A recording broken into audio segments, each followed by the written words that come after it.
absolutely incensing, utterly incensing.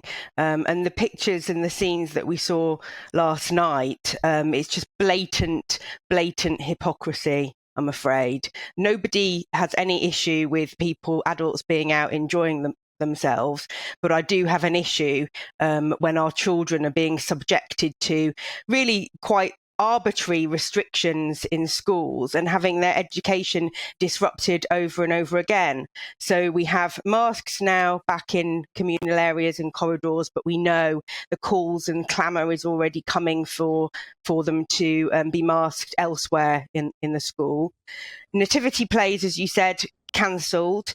Even things like Christmas post boxes ridiculously being banned in some schools, where children send cards to one another, and you just think to yourself, how can we still be here in 2021 in a scenario where over 90% of adults have antibodies, where the majority of children have had COVID, where children have been the least affected by COVID all throughout this? From at least over a year ago, we had all of this information, and yet they're still having the joy ripped out of their lives at the stroke of a pen by adults sitting in offices who are quite happy to enjoy things in their lives, but see no inconsistency with what they're doing and what they think they want to impose on our children.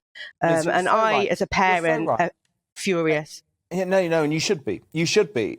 I'm utterly furious about it. And I wish people would go back and actually remember their schooling years. Just imagine what it would have been like for you as a teenager when you're meeting girls and boys for the first time, when you're developing those social relationships, to have to wear a mask during all of those interactions. Just imagine that. There's nothing natural about that.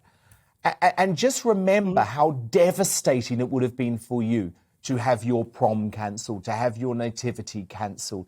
I just feel like we have lost touch with what we're doing to young people, and yet the statistics show mental health issues, eating disorders amongst our kids and our teenagers prove that there's so much damage being caused. It's a huge amount of damage. So now we know that I think it's 1 in 6 children has a reported mental health disorder. And the notion that children don't mind these restrictions, they're quite happy to absorb them, it's false, because the data tells a completely different story. And what we're talking about here, Dan, it's a cumulative impact for nearly 2 years now, where children have had their education disrupted. They've had school closures. They've had the mass isolations where they've been sent out of school for 10 days at a time. They've had masks imposed on them for a great amount of time. And there is no end in sight. There is no exit approach for this, no criteria. Still want more. They still want more. It's never enough for them. They were on the BBC this morning saying the government needs to go harder. There should be masks in the classroom. School bubbles should be back. It feels like the education unions want to do whatever possible to actually stop teachers being able to teach.